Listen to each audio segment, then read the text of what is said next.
All right, trade pros, hello and good morning. Welcome to our morning market update for Thursday, November the 8th of 2018. This is George Papazov from Trade Pro Academy. Today we're going to talk to you about a few things in the morning market update, including the Federal Reserve, also the marijuana industry, and some news out of China and the latest trade policies and developments. All right, so we got a pretty full webinar this morning. It's not really a webinar, but morning market update this morning. Enjoy it. All right, so first let's get started by taking a little tour around the world. In Asia, Japan's up 1.8%. Hong Kong's up 0.3 of a percentage point. China's down 0.2 of a percent. Meanwhile, India's closed. All right, so that's that there. Just crossed my leg, got a little bit more comfortable. All right, in Europe, at midday, London's up 0.3 of a percent. Paris is down 0.1 of a percent, and Frankfurt's down 0.3 as well. So flat equities around the European session. And in the United States, we got a little bit of downside early on. Dow Jones down 0.3, S&P down 0.4 of a percent, Nasdaq down 0.6 of a percent. Crude oil got faded pretty hard overnight. We're seeing it riding near the lows so far. It looks like the downside trend is not ready to give up yet. We have a big meeting this weekend out of OPEC on Sunday. That's going to be a guaranteed crude oil market mover. Very interesting stuff out of there. Yesterday, we had a really big build, a surprise build of crude oil inventory, which was no surprise. It pushed the price down, and we were really able to jump on board. We did really good. A dollar move was catchable there on crude oil, which equates to $1,000 of profit with one single contract, which costs just $1,000 of margin. Imagine with $1,000 in your account making $1,000 in one day. That's an extreme case, and that's what's possible with the crude oil market. Okay. Gold price is down 0.4 of a percent as equities rebound. Bitcoin down 0.5%. It's stuck in that mid 6,000 range. On today's calendar, we had initial jobless claims. At 10:30 today, we have natural gas inventories. All right, and at 2 p.m., we have the FOMC announcement. This is the Federal Reserve rate hike announcement and their monetary policy statement. They're both going to come out. The Federal Reserve started a 2-day meeting yesterday, and it concludes today at 2 p.m. with the release of their statement and decision. All right, here's what the market's pricing in. There's a 92.8% chance that there's no hike today. I think that's probably closer to 98.2 instead of 92.8. Like there's virtually very little chance that there's going to be a hike in today's Federal Reserve meeting. That's not what we're expecting here. What we're expecting to see is some details about inflation. But before we get into that, on December 19th, there's a 75% chance for a 25 basis points hike and 5.7% odds that there's a 50 basis point hike on December 19th. So the market's worrying about these higher interest rates. All right, and today is going to be just a little look through a small lens. We're going to get a little peep into the latest outlook of the monetary policy and the latest outlook of voting members of the Federal Open Market Committee, FOMC. All right, December 19th is a big meeting, and the markets are getting nervous ahead of that because hawkish movements and other raises, interest rate raise, may off-put or dethrone this whole rally that we've had so far in the markets. All right. So index futures are giving some of the gains back on that news and the expectation of a more hawkish Fed. Be very interesting to see what they say. There's very high likelihood that this Federal Reserve FOMC announcement and statement this afternoon is a pretty much nothing really happens. It's not much excitement. They'll release the same statement with the same language, no changes, no hike. That's pretty as neutral as you can get. But the market will be on pins and needles leading up to that at 2 p.m. because if there's any change, it'll need to be reflected in the price. All right, that's it. That's all you really need to know about the Federal Reserve. One thing you need to really pay close attention to is their assessment of inflation. If they've assessed that inflation has moved up higher, then what they could do is raise interest rates even further, faster to account for that increased inflation. I think this recent drop in October in the stock market wasn't severe enough to warrant action from the Federal Reserve. They're not going to even address that. All right, so I don't think the Fed comes to the rescue on a 10% drop. They're not even going to take that into account. So this drop in the market's not going to put them off of raising rates. They're going to continue to hike. And that's going to continue to put bearish pressure on equities. It's going to continue to put upside pressure on the 10-year yield, which is above 3% and bidding. In fact, today, the 10-year yield is at 3.22%. All right, so there you go. All right, moving on to China. China comes out with strong data for the month of October, trade data, as shippers rush to push those orders to the U.S. So China knows January 1st, There's a tariff kicking in, and so exporters are pushing as hard as they can to export as many goods as they can ahead of these tariffs, all right, out of China.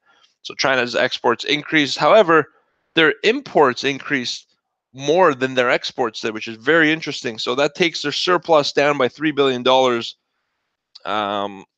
which is down from a record $34.1 billion in September. So interesting stuff out of China. I think you're going to hear more over the next coming weeks about this outcome. In fact, the end of November is when we have the G20 meeting, and Donald Trump and President Xi are set to meet in that G20 meeting, and the market's going to be very anxiously awaiting that to see what comes out of it. If there's no deal, I think we sell off a little bit more on trade war tensions.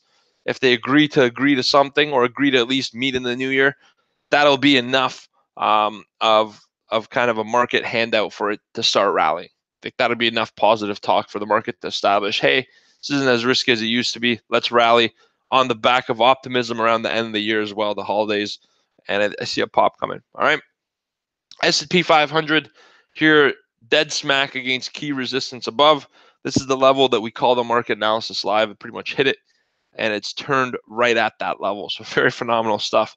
All right, guys, last but not least, the marijuana sector lit up yesterday. That's the headline. That's funny.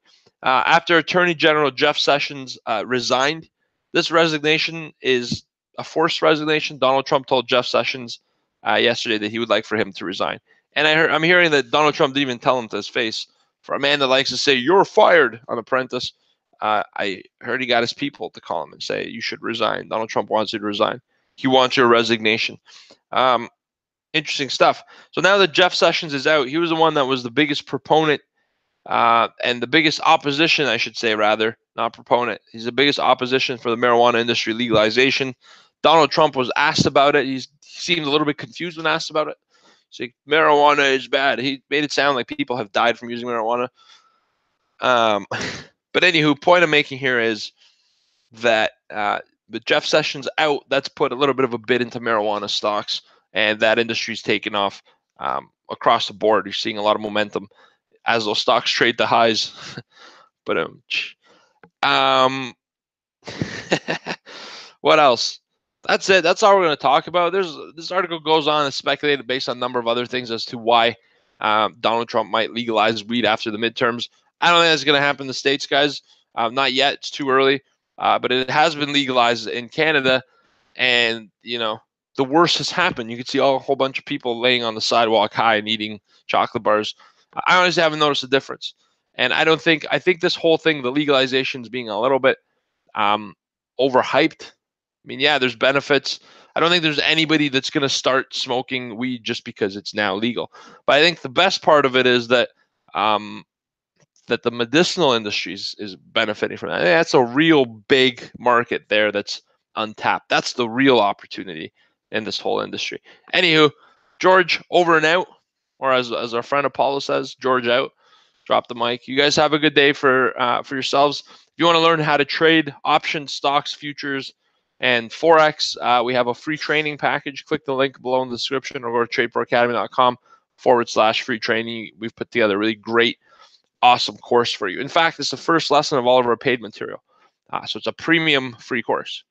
All right, guys, you take care. Have a great day. I got to turn around, open up the trade room. We got a lot of opportunity today, and we got to trade it. So I wish you guys the very best. And ladies, when I say guys, I mean everybody out there. TradePro appreciates it. TradePro ladies and the entire team out there.